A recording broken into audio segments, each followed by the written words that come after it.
an image that has inspired me as a young girl and continues to inspire me 30 years later. It's actually a quote from Mao Zedong, and he said, "Women hold up half the sky." At the time when it was said, it was merely an image. Today, I believe we can make it our reality. And that is the India that I look forward to my children inheriting, an equal India, an educated India, and a proud India. What's your state of mind today? My state of mind this morning? I must be an incurable romantic and an eternal optimist. My state of mind is always positive, always upbeat, always on a roll. I'm always on the go. It must have something to do with the 5 soaked almonds I eat every morning.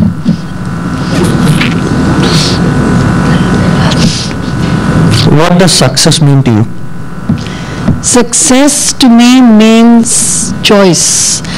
If you're in a position to say no to that which you don't want, if you're in a position to say yes to what you want, if you're on top of your life and you're in control of your time, I think to me that is the true test of success, to be in control, to have sovereignty over your mind, body and soul. That is success to me.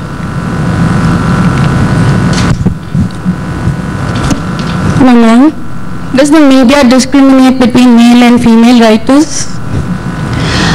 I wouldn't say the media discriminates, but there is a certain predictability in the response the media has towards men and women writers. There is stereotyping which one can't get away from. I've tried for 30 years. I'll give you an example. I mean, I'm always referred to as a woman writer, but Khushwant Singh is never called a male writer. It's assumed that, we all assume that when you say the word writer, it means male, but if it's a woman who's writing, then you have to necessarily say woman writer as you do a woman artist or a woman painter or a woman pianist or a woman sitar player. I don't like that tag. I should be called a writer like any other writer without having to define my gender, because men don't have to define theirs. Ma'am, your view on women being the weaker sex in India? Sorry? Your view on women being the weaker sex in India? First of all, it's a definition that I find revolting and repugnant and discouraging and negative. It's also a very outdated definition for women.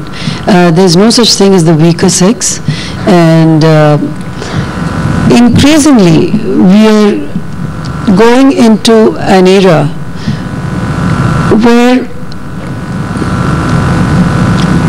traditional warfare is going to be a thing of the past. Wars are no longer going to be fought hand-to-hand combat kind of war. It's all going to be wars of the mind.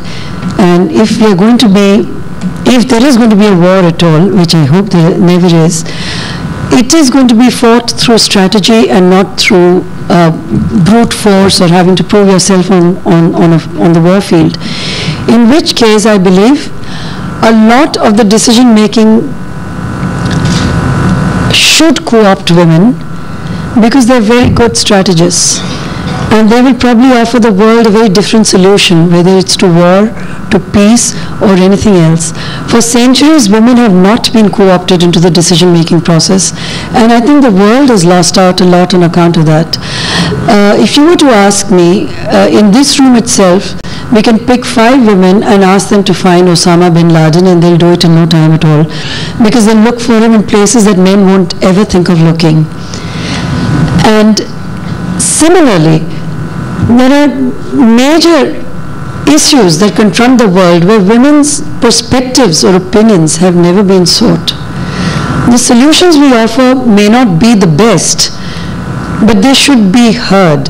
They're certainly going to be different. The route we take to solve problems, it's a different route, and it's time that we asserted ourselves enough to want to be a part of the decision-making process, so that the world will be a better place, not just for women, but for men as well. Good morning, ma'am. Morning. Ma'am, women caught in the trap of rape, sexual harassment, prostitution, and AIDS. So do you think they should be humiliated or consoled? Women Yeah, who are women. victims. No, women caught in the trap. Yeah, victims. First of all, I don't say women as victims, and they must not see themselves as victims. If you see yourself as a victim, you're going to be treated like a victim. There is no reason for any woman on earth to downgrade herself and play the role of a victim. And least of all, your generation of women, you shouldn't ever think like that.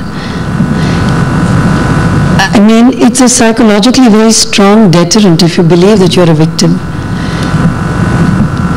Or you allow yourself to be objectified or commodified. Why should you?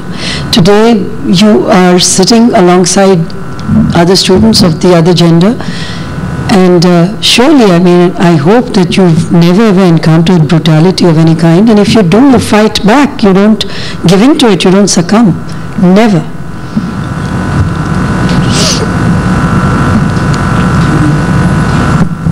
Good morning, ma'am.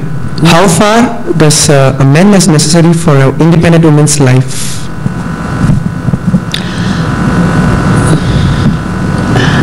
As necessary as a woman is to an independent man's life.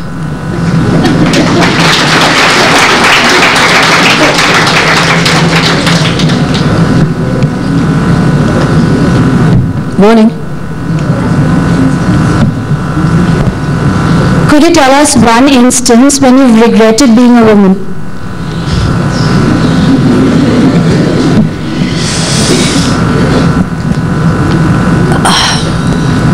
I love being a woman far too much. I don't think I've ever regretted it. If you were to ask me, I'd want to be reborn as a woman. I'm very, very happy in my skin as a woman. I think I have a position of privilege being a woman, frankly. And I often feel quite sorry for men, because I think they're at a serious disadvantage.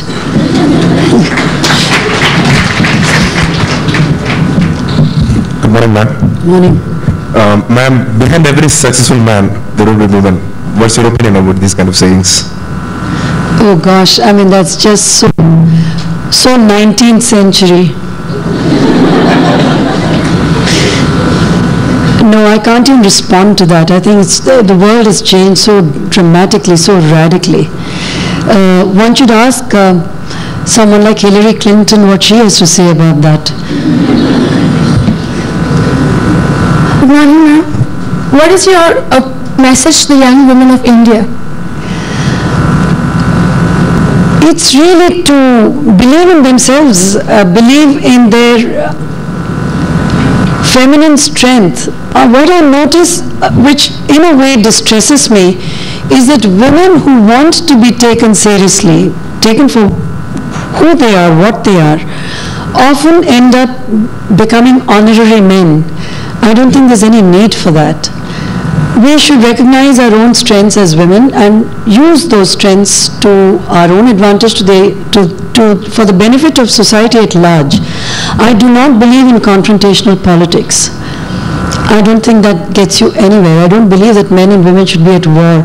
It's so much better for men and women to respect one another and love one another and have a great time together and laugh together and enjoy life together.